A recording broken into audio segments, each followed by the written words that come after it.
Narcissist or toxic people, and sometimes delusional people are not necessarily narcissists, but they definitely are toxic because in their delusion, they live in this warped reality or their reality, right? Their truth. It's like, okay, this may be your truth, but your truth is crazy town. Um, and then they expect you to abide by their ever changing rules and laws in crazy town, where they come out the good guy and everybody else is the bad guy, and they're always the victim of everybody else not understanding them or um, attacking them. Well, let me see here, you guys. Some more people. Hey, Reza, good to see you. Oh, Reza says, how to protect yourself from the narc in social media. Oh my gosh. You have to just simply block them, and maybe take a break from social media. Um, but I understand not taking a break because you want to stay connected with other people and you don't want to isolate yourself more than you already have been by the narcissist, right? So yeah, block them, ignore them. That's the best that you can do. And if they freak out and complain and drag all of their dirty laundry and your dirty laundry out into social media, you know what, most people will understand that that's total crazy town.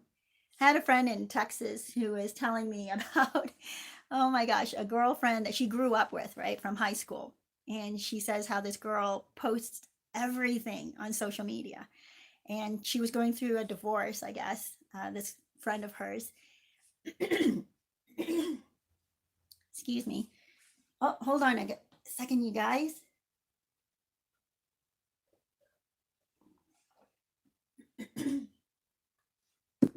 Well, her, oh my goodness, I cannot clear my throat.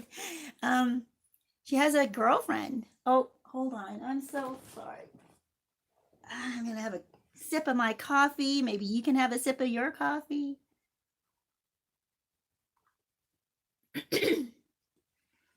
Who her girlfriend would post everything and drag all of her dirty laundry and her husband's or soon to be ex-husband's dirty laundry onto Facebook. And at first everybody would respond, "Oh, I'm so sorry. It's, sorry that you're going through this." And they gave her a lot of sympathy. And nobody really confronted her. I think one person did and said, maybe you shouldn't be posting all of this on Facebook. And of course, she didn't respond well to that.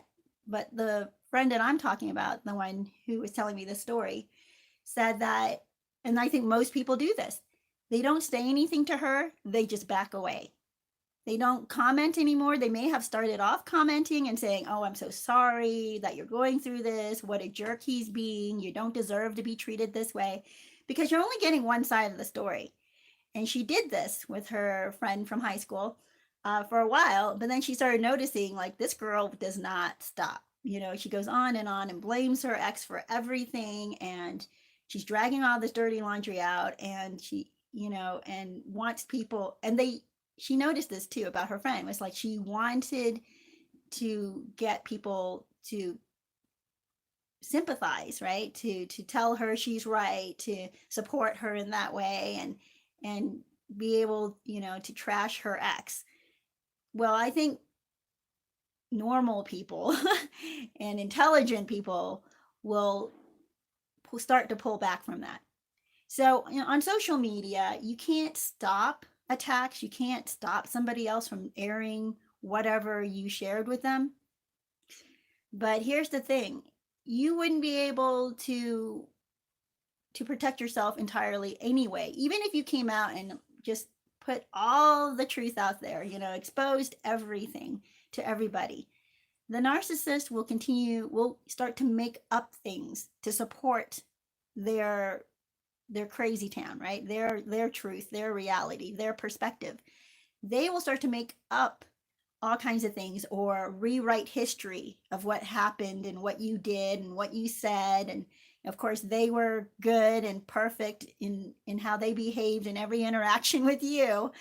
And people will start to see through that. But you can't stop the narcissist from doing that. The best that you can do, I think, and it's not terrible actually, it's pretty good, is block them. Block them. Just stop interfering with them. And if ever they come back into your life, like I have another close friend whose narcissistic friend is coming back into her life. And I just warned her, okay, as you're letting him back into your life, be careful because you cannot trust him. You cannot rely on him. I know you have had a history and had, multiple, like, oh gosh, I don't remember, 8, 9 years together hanging out. They became best friends. They were really close. But he proved himself to be a total jerk, total jerk. And she really finally got a glimpse of how he gossiped and talked badly about other people. He was doing the same to her. And that's when she went no contact. Well, she's becoming nostalgic and she's letting him back into her life little by little on social media. Like she unblocked him on some things and they started talking again through social media. And I just have to tell you, and her and anybody else who's in that situation, even if they come back into your life, even if you start hanging out again, even if you go out for drinks or movies or whatever, right, together, be aware that this is not a trustworthy person. This is a delusional person who is at the center of their world, who's toxic or narcissistic. And you just cannot trust somebody who's in that state of mind, right? So just wanted to give you that type, that warning, but also encourage you to then build other relationships. And you have to like compartmentalize. You have to just put that part of the narcissist in your life that you had with them in a box and put it aside and not have that at the center of your life, not have that as the focus of your life anymore. Well, you guys, let me see. Oh, yeah. W. Johnson said, just failed, no contact after 2 months. So disappointed with myself. Yeah, we do. We fall back into that. And here's the thing. We all get disappointed with ourselves, by the way. I want you to know that. That can be healthy because, as you feel disappointed with yourself, you recognize that was not a good place to be. That choice to break no contact, right? You feel foolish or you feel like, how could I be taken in again? How was I so dumb? And you start pounding yourself down into the ground. Don't do that. Just recognize like, wow, I am disappointed that I did that. How stupid of a choice was that? And recognize like, why did I make that choice? How did I get myself into that situation where I made that bad choice? Did I get myself stay up way too late drinking or, being nostalgic about the ex and allowing that to affect me? It weakens your senses, your ability to hold back, right? Or your ability to do the right thing and stay no contact. But just don't stay there, W. Johnson. I totally understand where you were there. And we've all done that to some extent.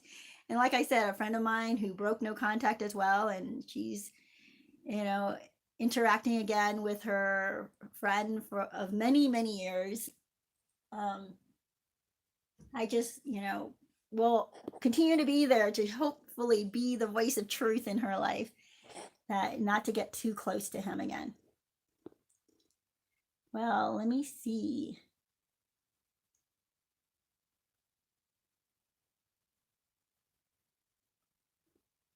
Oh yeah, I remember that guy, HG Tudor. I listened to an interview of him and he's such I don't know. The funny thing of, when I listen to people who say they're self-actualized or self-aware narcissists is, yeah, they're narcissists, but I don't know that they're self-aware narcissists. I think that they are narcissistic. They're aware they're narcissistic and they don't want to change because that, and that's why they're able to say, this is me and I can't change because everybody says there's no cure to narcissism.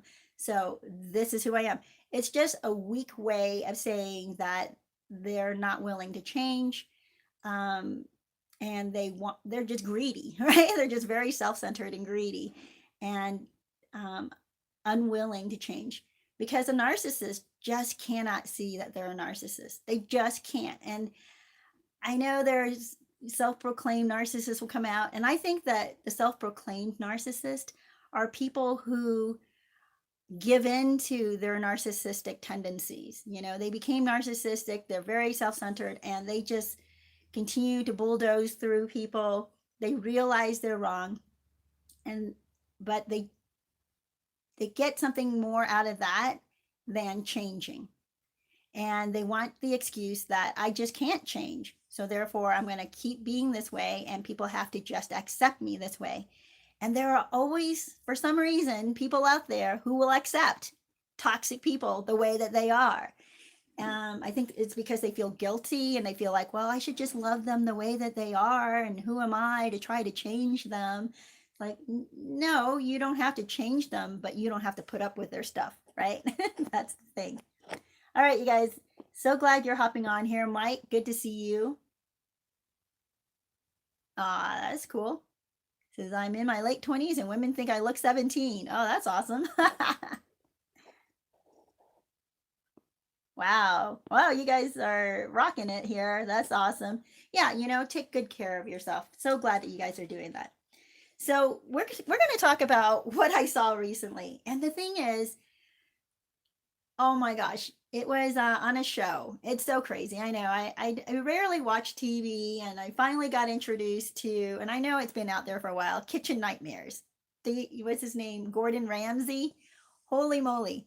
I have tried to stay away from that because the previews I've seen of Gordon Ramsay, I just thought, wow, this guy's a total jerk and he's so mean and he's awful. But I saw an episode of Kitchen Nightmares and it kind of hooked me because by the end, he was loved. Like, he was really harsh with these people. But by the end, all these restaurant owners ended up loving him, you know, most of them. I think there were, you know, a handful so far that I've seen where they just stormed off and they're not so happy even in the end because they refuse to change. But oh my gosh, it's I saw this one episode, and this is what I wanted to bring up to you because the entire episode I had not seen anything like it before, and the entire episode I was just bursting out laughing. I just could not believe how blatantly delusional both of the restaurant owners, the husband and wife, were, and how toxic they were. They were just like pit bulls, you know, not to offend pit bulls, right? But oh my gosh, this couple, okay, it was called Amy's Baking Company. And apparently it was done back in 2013, apparently.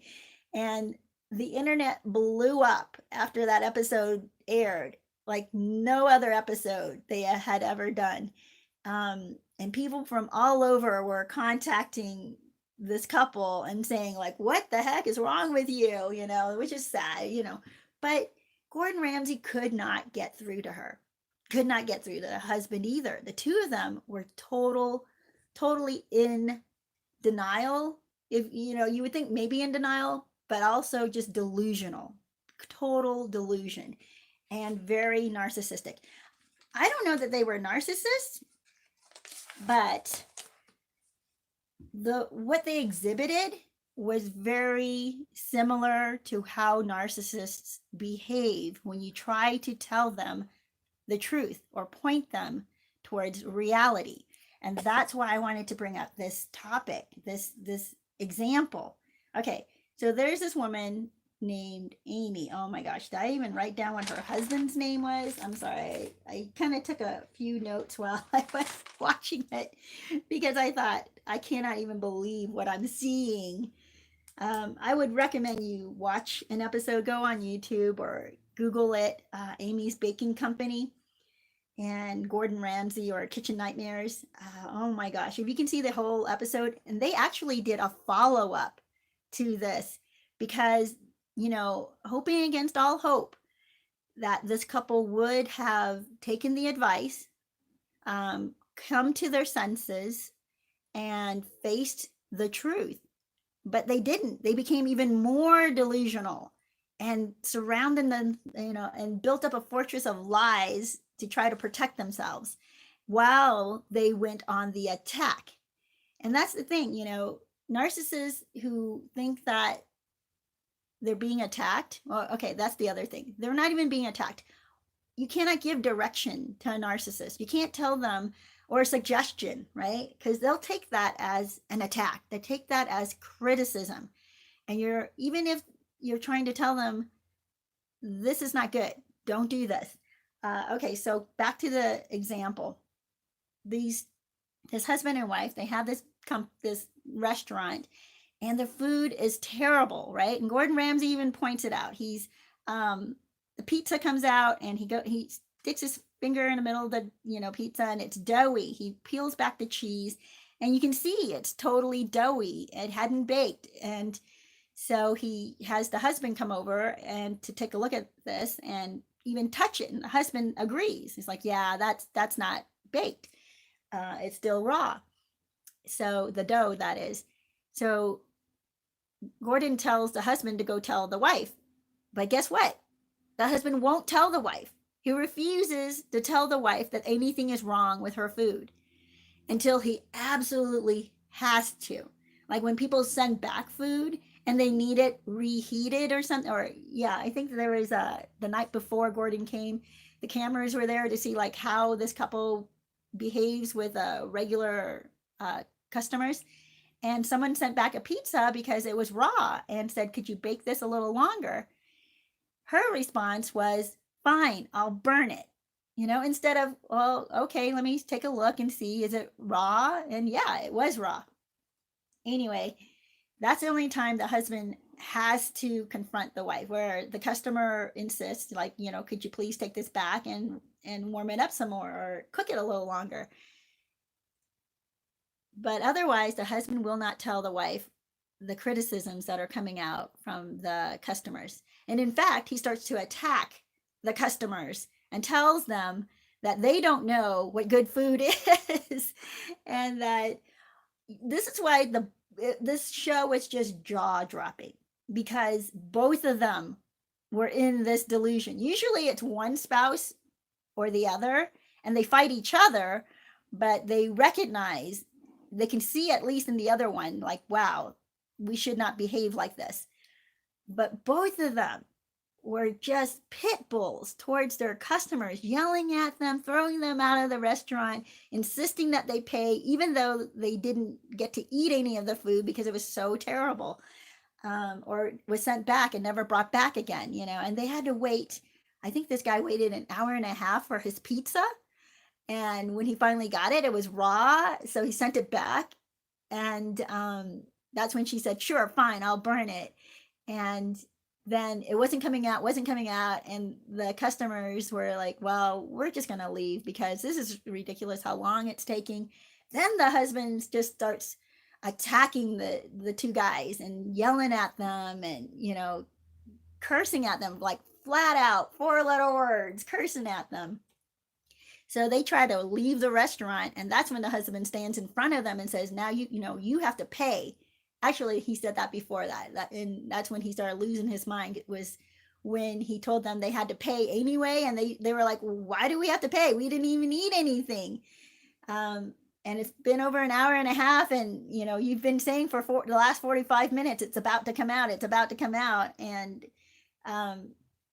so then they start walking towards the door, and the husband confronts them at the door and blocks them and is yelling at them to pay him. And oh my gosh, it was insanity. You could hear it. It was like barking, it's like a dog fight happening in a restaurant. And of course, all the other patrons are looking at him like, what the heck is going on? It's total Crazytown. Oh my gosh, you guys, you have got to watch this episode, because you will see traces, if not full on example of what it looks like when a narcissist goes full on delusional, total delusion. They cannot accept that they could possibly be wrong. And here's the thing, that's the crazy total kicker for me, was when the husband,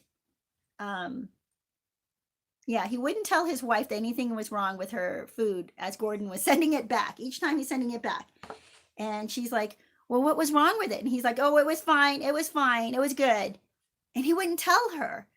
And then when Gordon Ramsay pointed it out to her and told her what was wrong with each entree, she would fight him and said, "That's not true because I tested it, checked it myself, and that pizza was crispy on the bottom." Well, what she doesn't understand is, yeah, it could be crispy on the bottom, but in the middle between that and the cheese, it's still raw. And she just kept insisting, "Well, my food is perfect and my food is delicious." And she just took everything that he said as an attack. So when she perceived that this criticism is an attack, and I got to say, the way Gordon Ramsay says stuff to people, it is an affront. He's trying to shock them into reality because it took him coming to their restaurant after I don't know, years of them floundering and going into tremendous debt, like $1 million in debt is what I've seen in some of these cases. They go 1.5 million into debt, is because they are not listening or willing to see the truth. They live in this delusion. He's trying to break them out of this delusion by being very blunt, because you cannot beat around the bush with a narcissist. And we think that we can't. We're like, well, we'll just, gently guide them or, encourage them. And maybe if we pour more love onto them, then they'll change and stop, biting our heads off or attacking, going on the attack, because we have to make sure they don't feel offended. And I think that's why, and I know that's why the husband never tells the wife actual real criticism about her food, because he knows she will turn around and attack him and go crazy. And what they call that is she gets nervous. Like, holy cow, that's not nerves. That is total full on rage, right? They don't see that somehow. They said they even watched the episode and they saw the crazy, they said, and yet they still blamed everybody else. They still blamed the customers for not liking their food. They blamed Gordon Ramsay for not saying it in a nice way. And they still thought their food was perfect.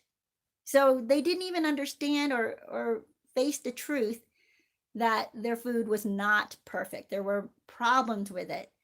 And the reason that they even begged Gordon Ramsay to come save them was because they were going into all this debt. Customers were not coming back. Their restaurant was in debt and not making money. They, even in those situations, they refused and they asked for help, right? They're like, "Please come and help us."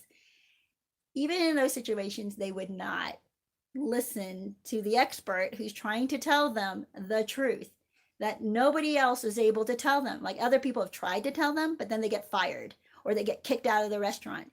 And this is what narcissists are like. When you try to reason with them, they will get angry, they'll explode on you, they'll act as if you're attacking them because you insulted them. How dare you offend them and say something that was hurtful to them? And by the way, anything that's not praiseworthy of them, or anything that's not a praise of them, is an attack, is an insult. They cannot see that when you're telling them the truth, like, "Oh my gosh, you can't run through stop signs," for instance, you got to slow down, or you try to explain to them, and no, you're attacking them. That's an attack. Even though you have the law on your side, you're telling them the truth and they're breaking the law, and you explain it to them, they'll see it as an attack. And they ignore or try to divert the focus from what they actually did to how you are pointing it out to them. So that's the big problem, is how you are pointing it out to them. Not what they did, but the way you are pointing it out to them. And by the way, there's no way that you can point out a flaw of the narcissist to them without them feeling attacked. There might be a possibility that they'll be receptive at the beginning of your relationship, when they're trying to win people over, And maybe that's the only time, they're trying to win them over, and that person gives them a couple of little, I don't know, I guess it would be criticisms or direction, right?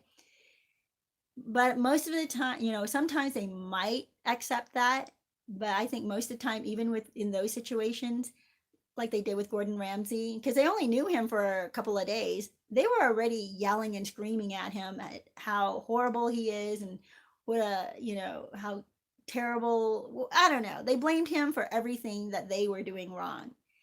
And he's like, I'm just trying to tell you that the food is not good and I want to help you. And they're like, well, you're not helping. And total insanity. So when I was watching that, let me tell you, the best or the good news in all of that episode was that they don't have kids. Yeah, that was the good news. They don't have kids, because to be raised by parents like that would totally destroy a person or make them into a sociopath or psychopath, because it's not, oh my gosh, it's just total delusion. And that's where I say, these self-proclaimed narcissists may have come from crazy, right out crazy parents who taught them to be as crazy as the parents are, as delusional, because the kid grows up in the delusion. If they have no reprieve from it, if they have no way to escape that crazy town and see reality, they do tend to become like their parents. And then they become adults and they think everybody is the enemy, and nobody or anybody who criticizes them is their enemy, and it's an attack.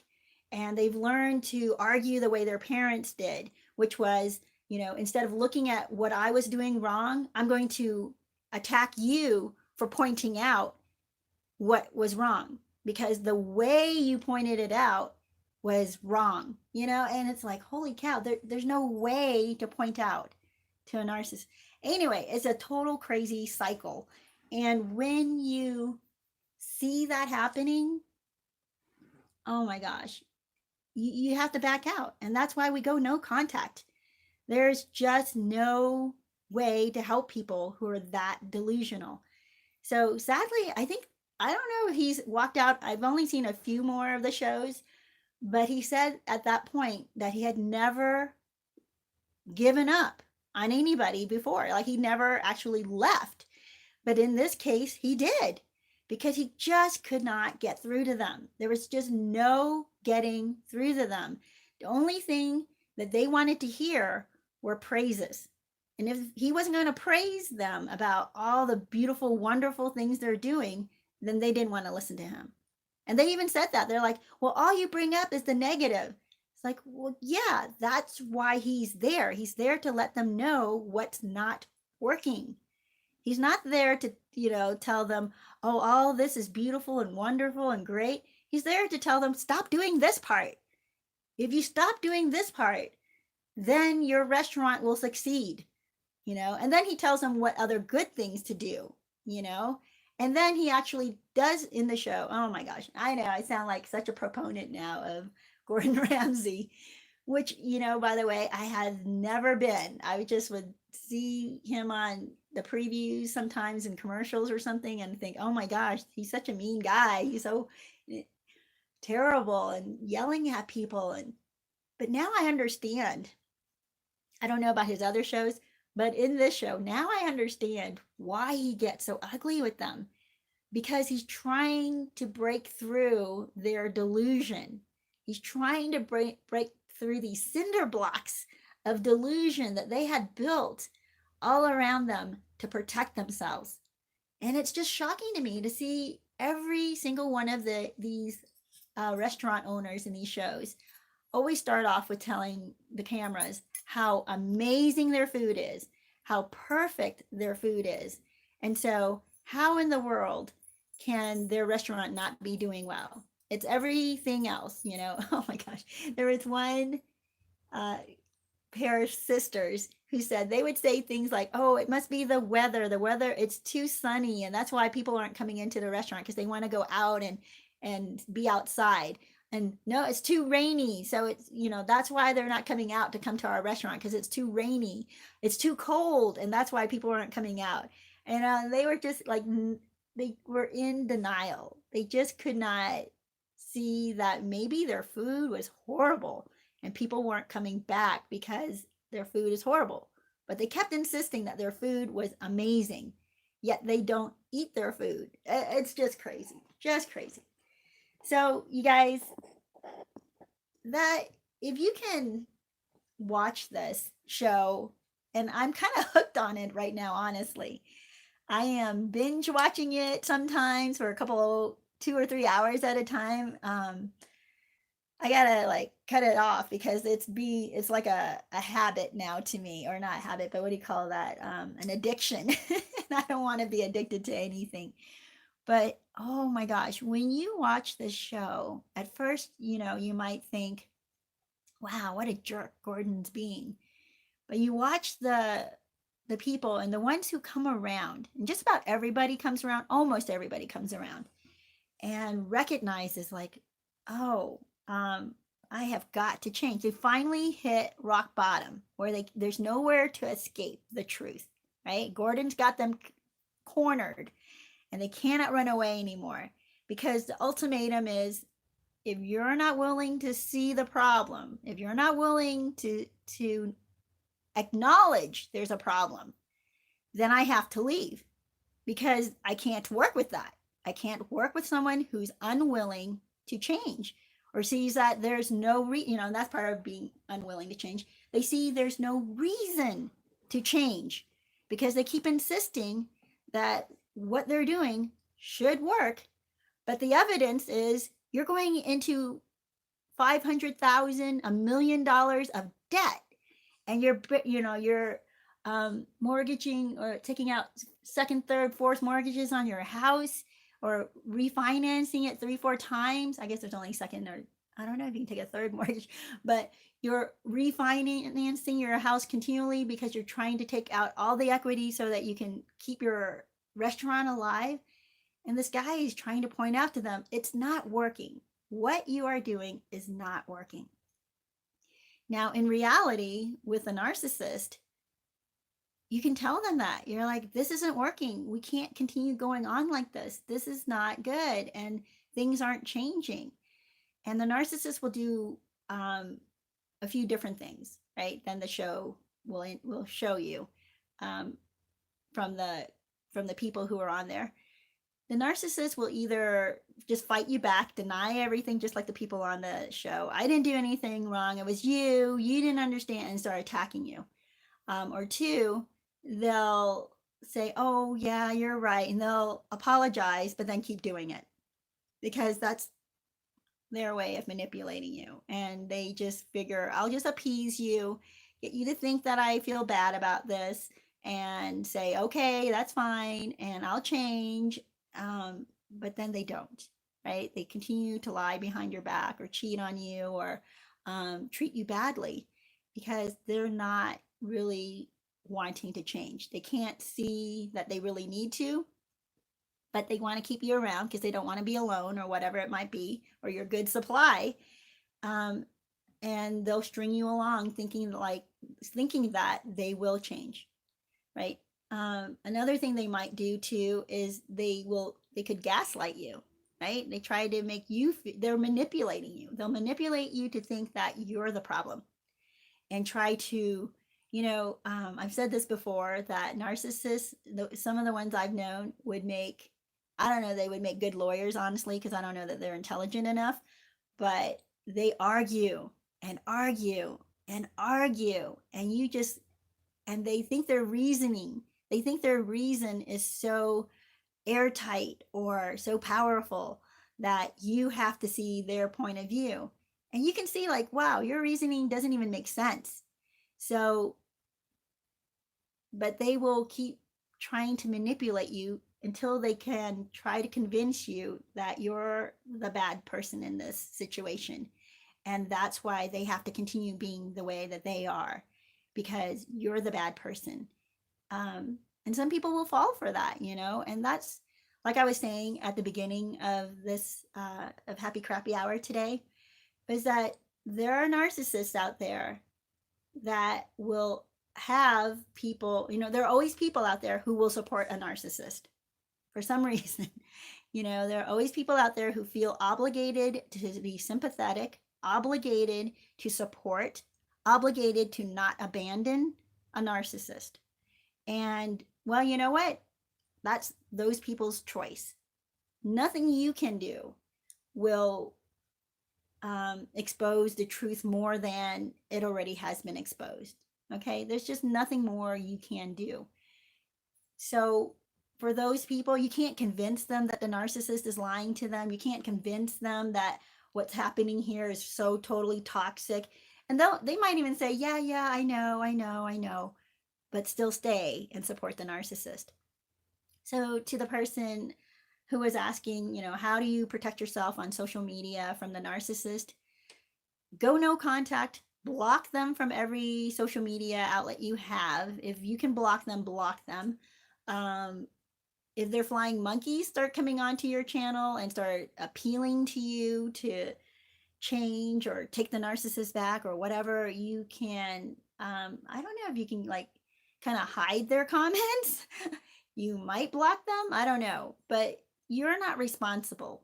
You're not responsible to appease these people, these delusional, crazy people who support the narcissist or the narcissist themselves, right? You're not responsible for that.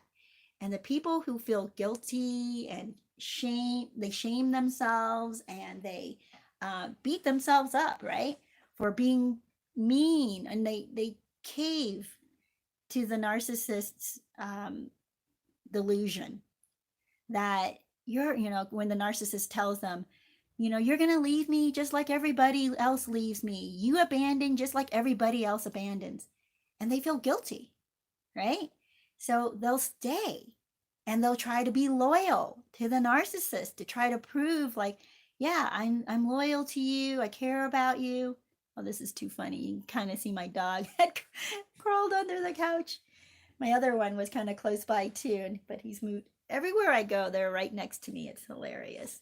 But well, you guys, I just wanted to share with you guys that scenario because I mean, how much more blunt can you be than how Gordon Ramsay is, right? I don't know that we could be more blunt than that. And if a toxic person, a delusional person, a narcissist cannot see when Gordon Ramsay is as blunt as he is, they're not going to see. They just don't. And what happened in that story with the husband and wife, Amy's Baking Company, yeah, they got millions of views. The episode was being watched over and over again, and hundreds of thousands of comments, I guess, are pouring in. It's just insanity. They capitalized on it a bit, right? So they made T-shirts with some of the sayings that the husband had said to Gordon Ramsay, which was, you're not a gangster, I'm the gangster, and I was like, what the heck, and I'm not afraid of you. And anyway, they capitalized on that by selling T-shirts and caps, I guess, with baseball caps with some of the things the husband had said on the show. Because people were repeating it because they were mocking this couple, right? They even made cartoons of this couple using the actual audio from the show.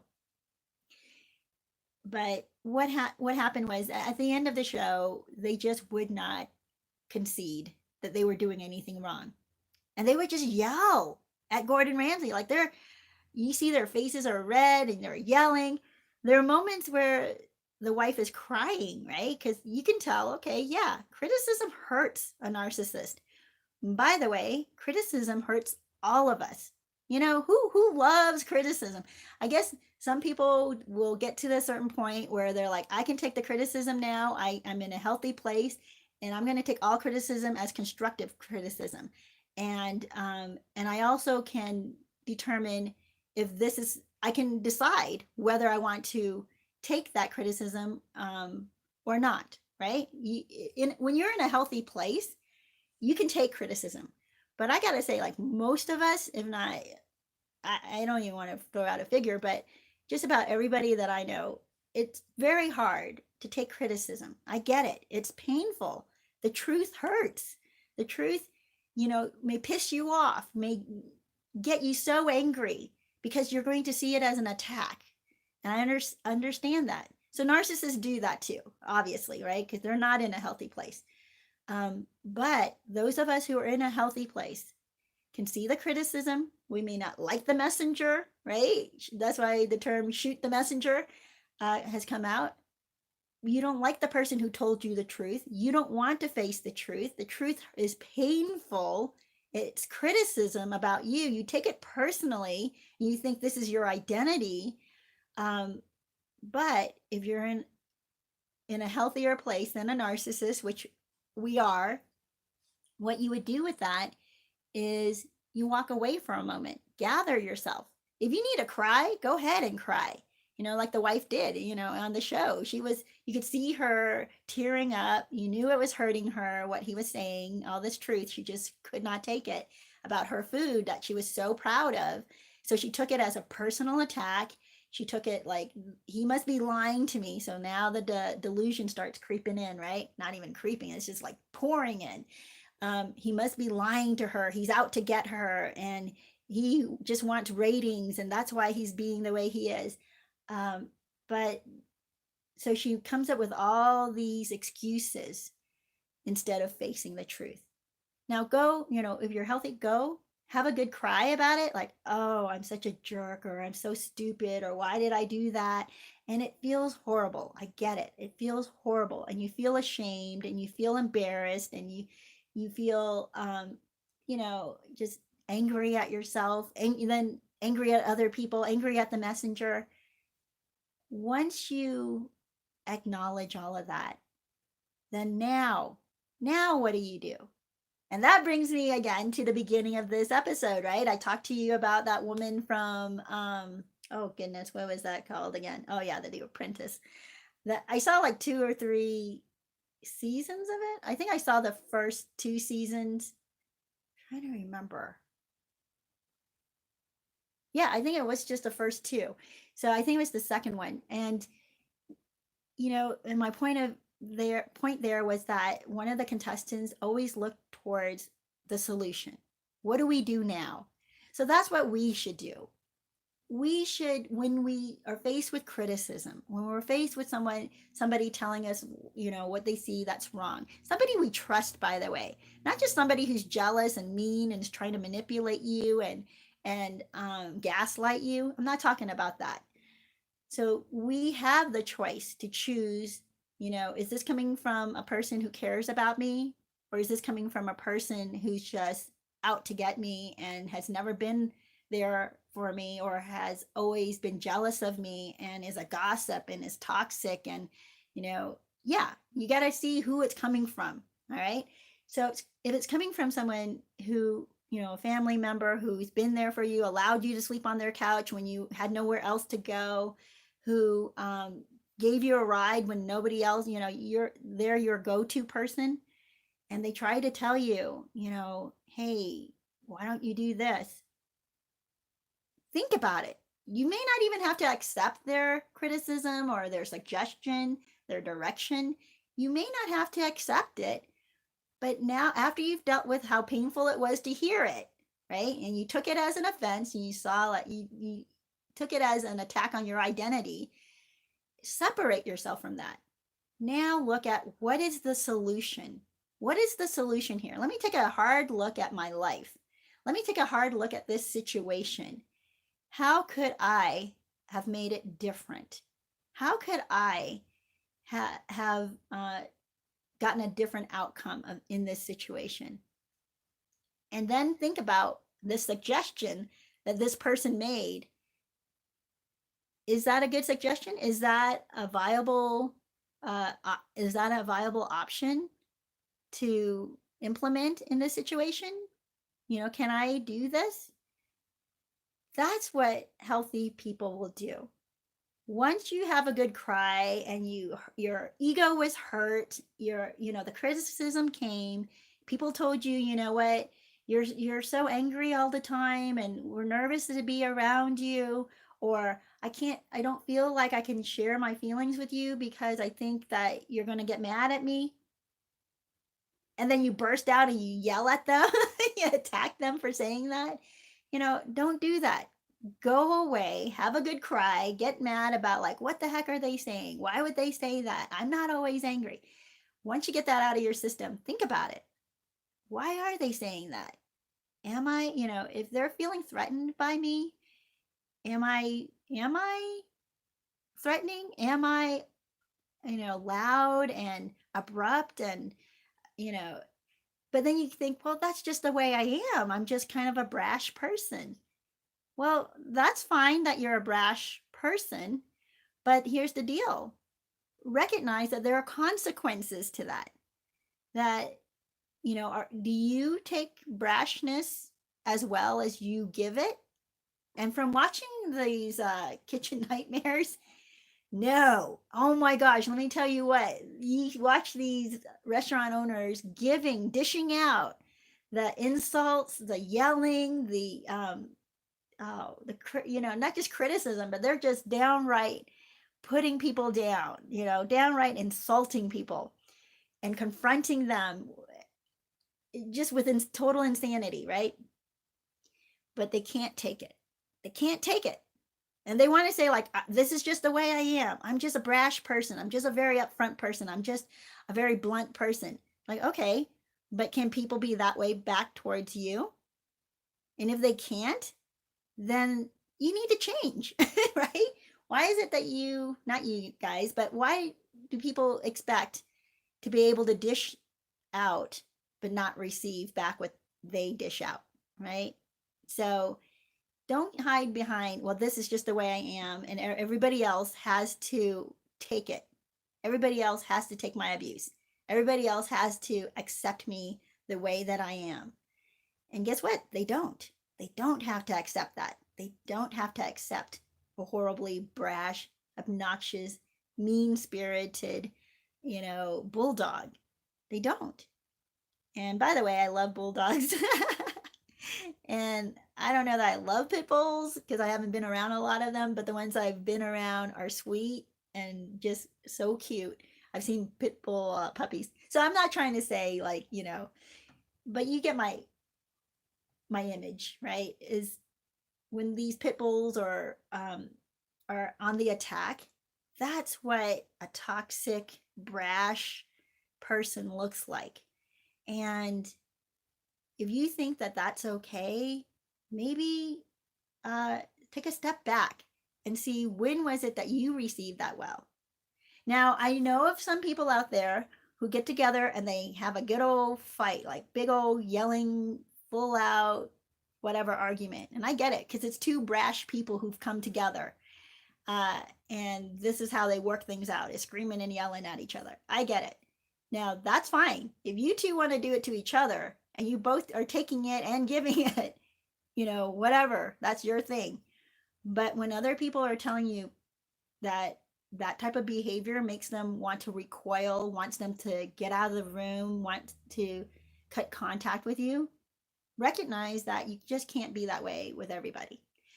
But a narcissist can't take that. A narcissist doesn't understand how their brashness should be insulting to anybody, right? They don't see that they're screaming and yelling and calling you every 4-letter word in the dictionary. They don't see how you should be offended at that. But holy cow, should you make a suggestion to them? Should you tell them, you know what? This pizza you made is still doughy in the middle. Can you warm it up or cook it a little longer? I mean, you're not even attacking them, but they will see that as an attack. And that's the difference between someone who's in a healthy place and someone who's totally delusional. A delusional person will lose their mind, will go absolutely nuts. And yet, when someone tries to speak to them calmly, even in as kind as you can way, they will see it as an attack. If it's not praising them, it must be an attack. And then, of course, Gordon Ramsay comes into the picture and actually yells at them and says, "Look, what you're feeding me." And maybe he's not yelling, but he's willing to challenge them. He's willing to stand right in front of them and say to them what they need to hear.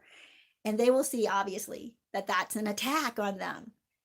And it's, you don't want to be that way. None of us wants to be that way. And that's why I think it's so important when you hear a self-proclaimed narcissist tell you that this is just the way that they are. Like if they're actually self-aware.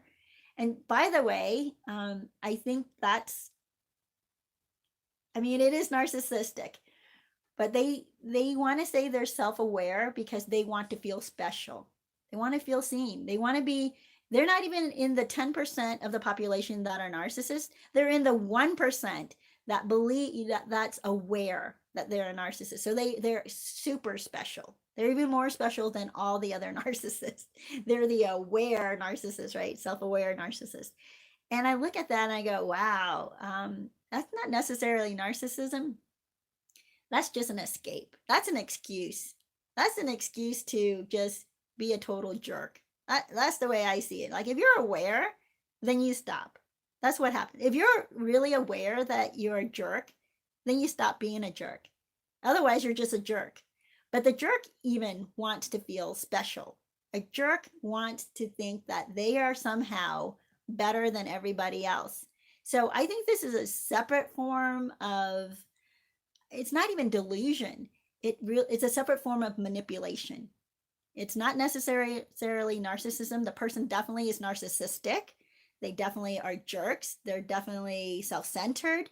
But I bet that they are not true narcissists, because I don't think that true narcissists can see it. They just never come around. They cannot see it. Like they don't understand. They even might think like, okay, there are things I do that might not be good, but they just don't deal with it. They won't deal with it. Anyway, you guys, let's see what comments have been coming in. Charlotte, good to see you. Says, hi, Escape from Crazytown. Missed you. Yeah, I think there were a couple weeks there that well, at least 1 week I didn't come on, so sorry about that.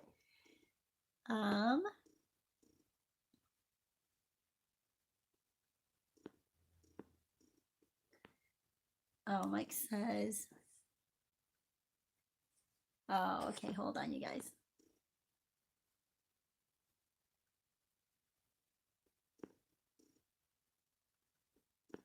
I'm sorry, I'm just coming through to see. You guys are having some conversation with each other, which is great. This is why I do Happy Crappy Hour. It's I love what Obi-Wan calls it. It's group therapy. It really is. So glad to give you the opportunity to talk to each other. Oh yeah, Obi-Wan says these channels also help me correct traits I had and correct others when they try doing it in the act. Yes. Yeah, we can, Mike says, if we can self-reflect, true narcissists can't even self-reflect or admit when they're wrong. Yeah, they're like so unaware that they're wrong. And they might even say, okay, you know, like they'll admit to being wrong or doing something wrong when you corner them and they know they did it, but they don't know that the reason they did it was wrong. Like they'll still try to make excuses for why they did what they did and why it was okay. Like it's natural that they should do this, even though they know it was wrong. Narcissists are like that. They just can't, they won't change. They just won't change. They refuse to change. Yeah, the self-actualized narcissists, I just don't believe them. I really don't. I just look at them and go, okay, no, I don't think so. They might, like a real psychopath might say, yeah, I'm a narcissist. Okay, that's fine.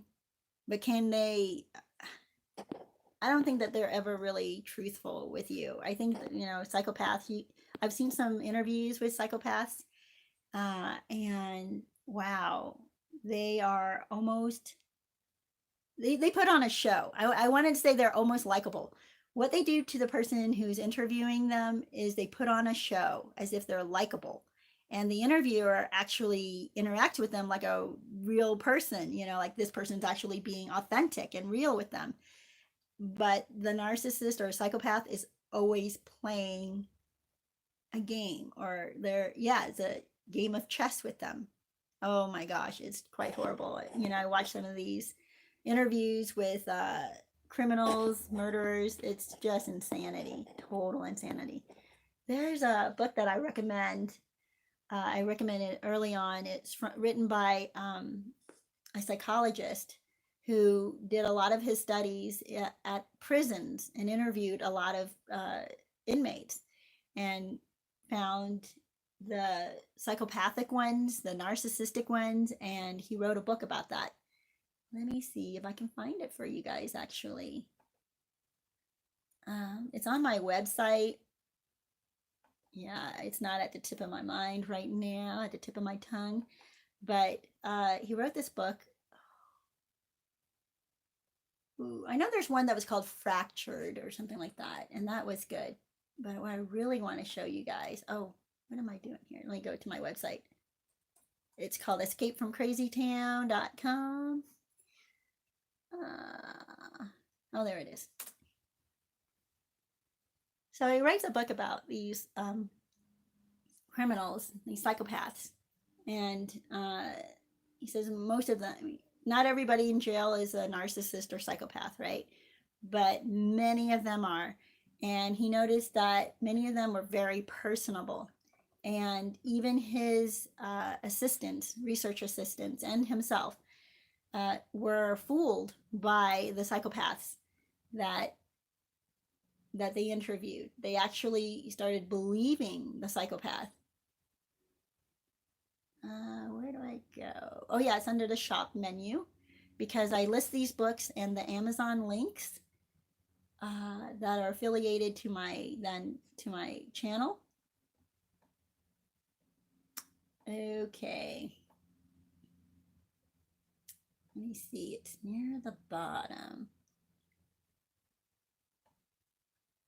Oh, here it is. Oh my gosh, it was really crazy. It's called Without Conscience.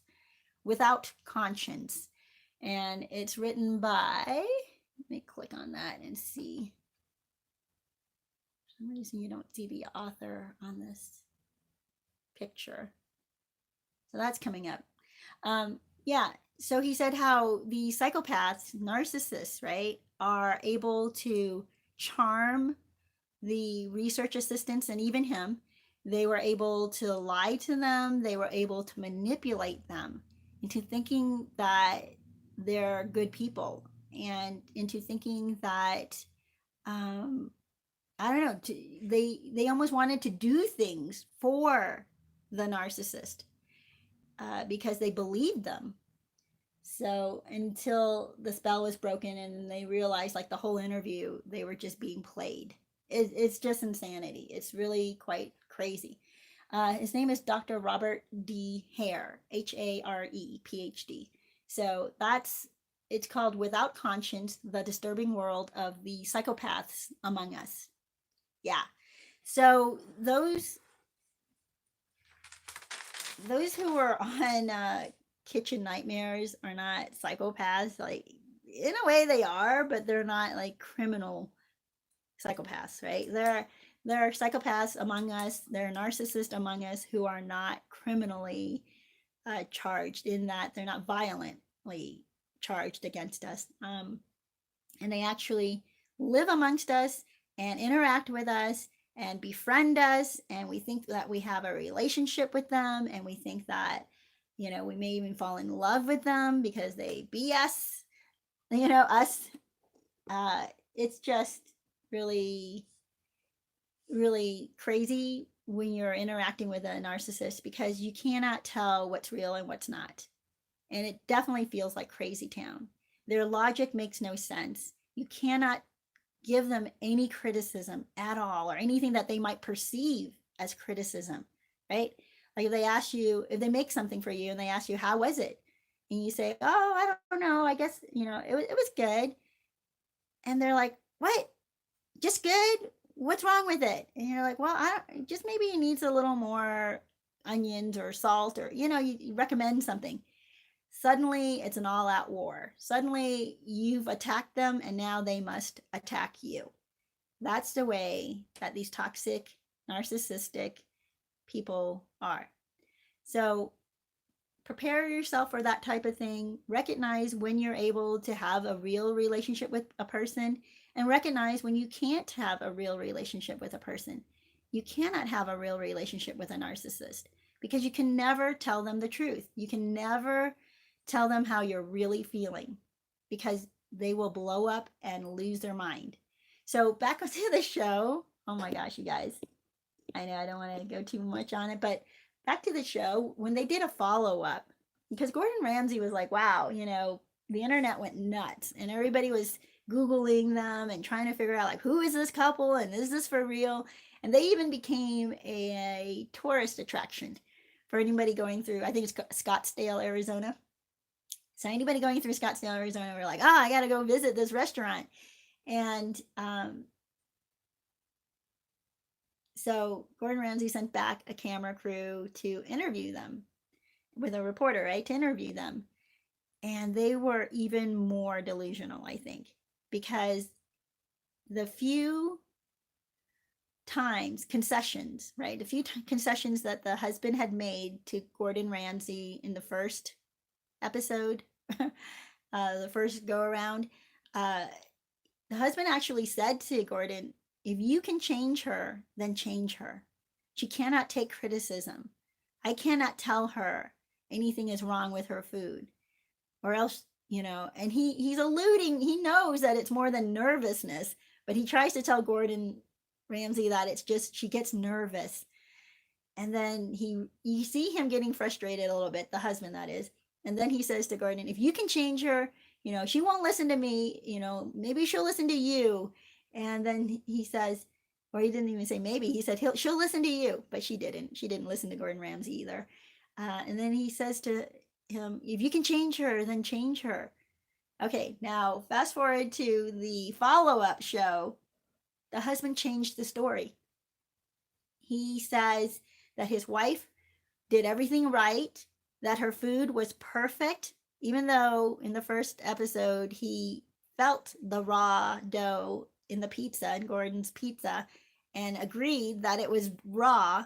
Now he says in the follow-up that her food was perfect and that Gordon was making it all up and that he was trying to target them and make fools of them. That's how delusional a narcissist is. But I'm not saying that these people are narcissists, but they definitely were delusional the way that narcissists would be. They are definitely as delusional as anybody could possibly be. And part of that, and sometimes you think, oh, I see some humanity out of them because you see them tear up, like the wife, you see her tear up and you can see like that she's trying to be brave, or, she's trying to, she says how strong she is and that she doesn't back down from a challenge or whatever.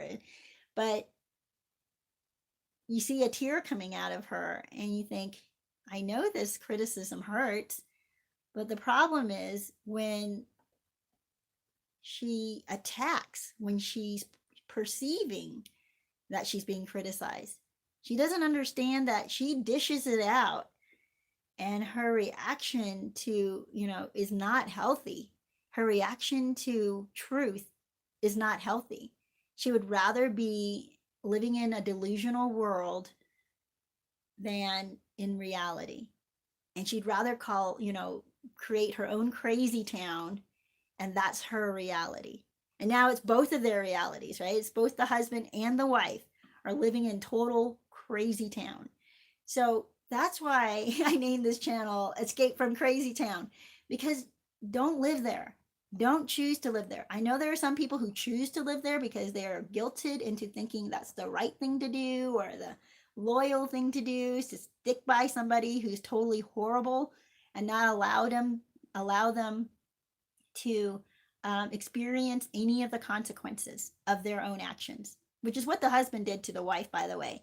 He wouldn't tell her when real criticism was coming in about their food. Instead, they attacked the customers and said the customers are not always right, which I agree with. Some customers really are terrible. I understand that. I've seen it. I've seen people try to cheat restaurant owners. I've seen people make up stuff. I've seen people, because narcissists are also customers. They're not just always the restaurant owner. Um, but they couldn't take it. They couldn't take any constructive criticism. And instead, they would turn it around and just go attacking, on the attack, total annihilation in their minds towards anybody who they perceived as offending them, criticizing them, or attacking them, right? So you got to get out of Crazytown. There's just no reason to stay there. And the people who choose to stay there, you can't do anything about it. I mean, you can try to encourage them and tell them it's not their responsibility. And then they feel like, well, if I don't stay, who else will, right? You've seen that. You've seen the martyrs, the narcissist martyrs, those who martyr themselves for the narcissist, that is. Their whole life is lived just to take care of the narcissist because they believe that the narcissist needs them. And the narcissist just continues to abuse them because it's not that the narcissist needs them. The narcissist needs supply, needs fuel to keep being as horrible as they are. And I look at that and I wonder, it's really, they're doing a disservice to society. People are, by putting up with the narcissist like this, by allowing the narcissist to be a total jerk.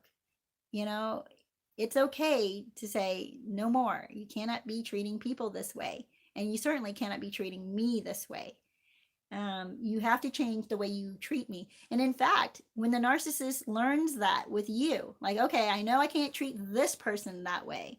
I treat everybody else, this way and push them away. And some of them will still be loyal to me, my flying monkeys or fan club. But the person who finally stood up to me and said, look, I'm going to leave if you don't stop behaving this way, you give them some boundaries. And they actually implement or follow, right, the boundaries that you've given them. They adhere to. Oh, sorry, you guys, lost you for a second. They are capable of respecting people's boundaries. That's what you teach them. And you can be in their life in that way. If you are still in their life, like I do have some narcissists still in my life, you have to give them certain boundaries. And when they can show that they can respect your boundaries, that shows them like, wow, I don't know that they become aware of this, but you certainly can see that, okay, they are capable. They are capable of curbing their horrible abusive behavior. And they are capable of respecting my boundaries with them. And you don't put up with their BS. You don't sit around and let them go on and on for hours complaining about everybody else. You just leave. You're like, no, I'm not here to listen to this. If you want to have a constructive conversation with me where we both are enjoying the conversation, let's do that.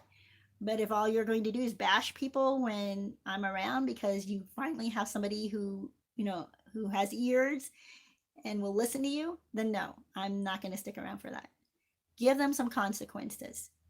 And if you have to, and they say, well, the heck with you, I don't care, I don't need you in my life, that's their choice.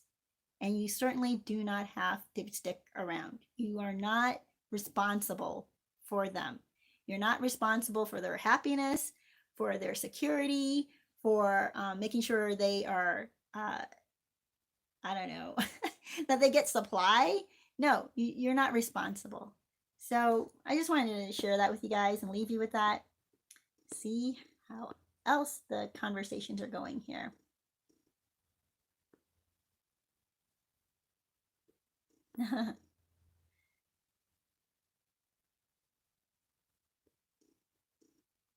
Oh, interesting. Obi said, I was watching Night Court the other day and the judge had an arc walk in his life and I predicted the whole show. Yeah, because you know how it's gonna play out with a narcissist. The chick tried triangulating the judge with an ex-con. Okay. Yeah. I mean, that's just a show, but it's really interesting when we see, I'm not saying that reality TV is real either. It's just that it does show people like lashing out at their worst, possibly. Maybe we're not even seeing their worst, honestly.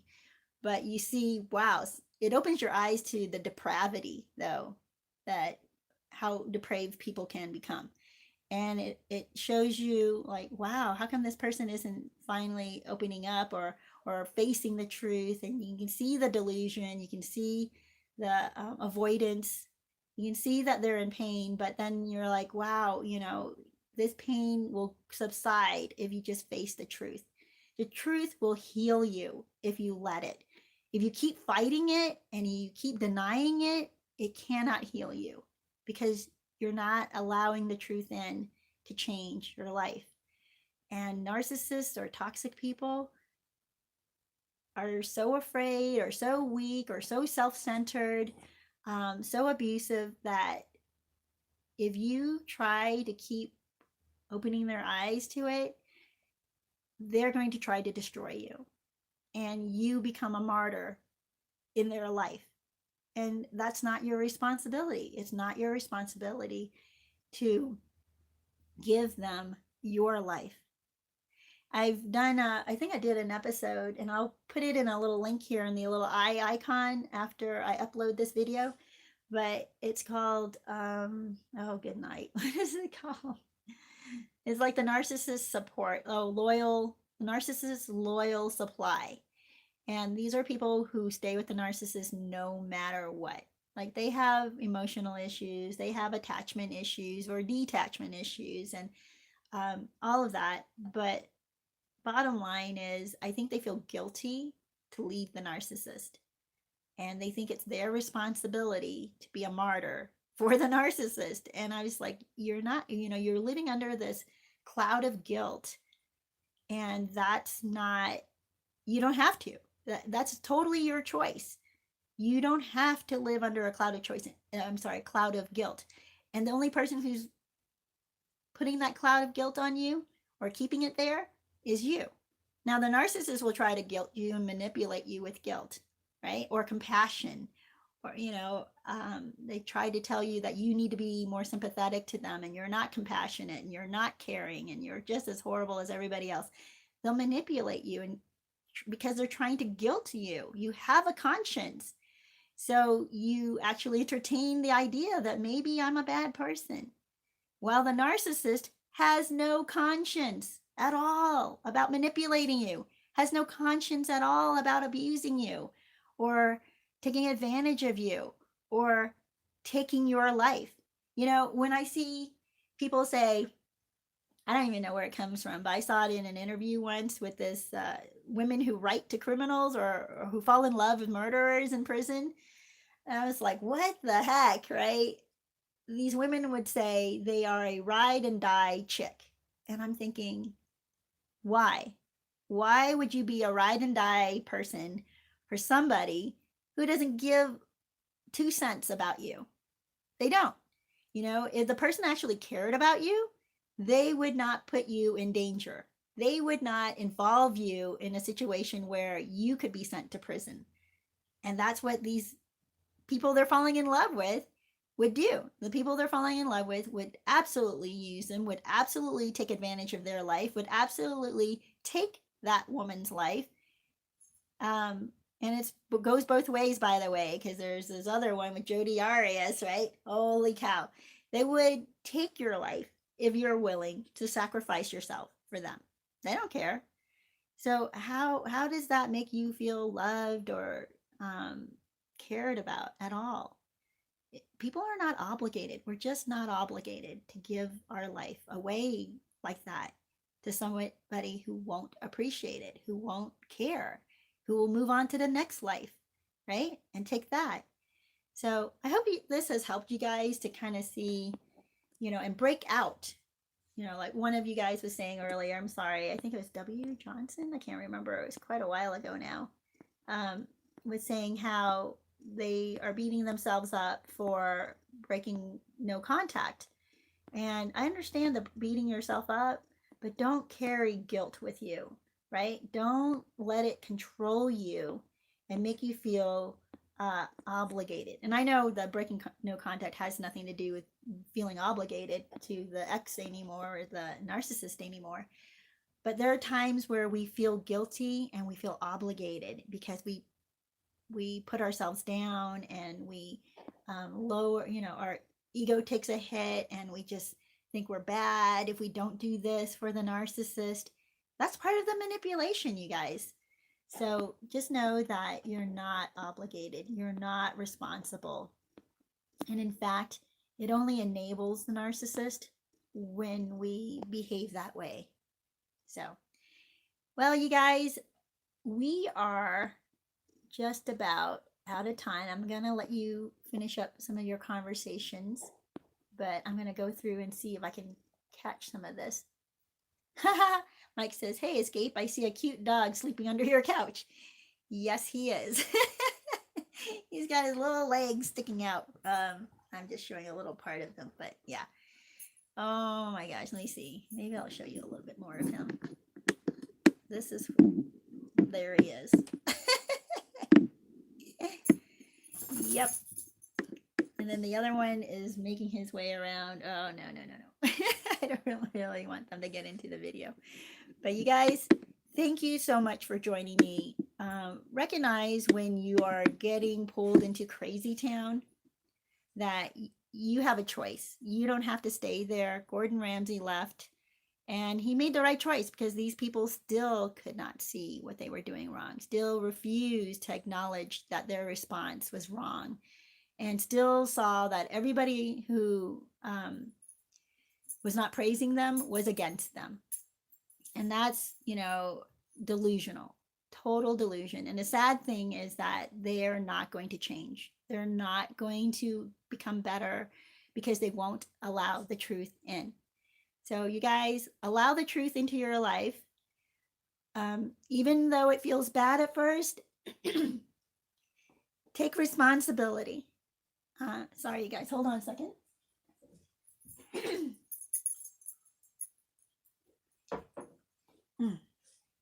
Sorry, I get a little dry here after so long, but take responsibility for your part of it, right? And look towards solutions. Like, how can this be fixed? What can I do? What is my part in this that I can affect, that I can change, right?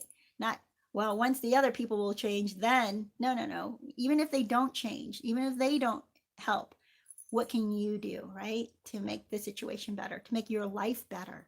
So take control of your life, allow the truth in, and allow yourself to start healing. Push out the kind of guilt that paralyzes you and convinces you to do things that are unhealthy, right? Guilt is not, or is not always used in a healthy way. There's there's healthy guilt. Like, healthy guilt tells you don't do that again. That's great. But when guilt tells you you're obligated, you have to, you're a bad person if you don't do this or that for other people, or allow other people to behave badly, you're a bad person. That's what the flying monkeys do too, by the way. They will guilt you. How can you abandon our sibling? Why can't you just keep forgiving them? And yeah, the flying monkeys are totally controlled by guilt. They live in Crazytown with the narcissist, and they want you to live in Crazytown too. Don't do it. Just don't do it. You're free now, and the world is so good. There's so much out here that's incredible, and there's healing for you. There really is healing for you. So blessings to you guys. I hope that this has helped. I hope you got your weekly therapy, and I'm so glad that you guys showed up, and the conversation has been great. Blessings to all of you guys. Have a great week, and I will see you back here next week.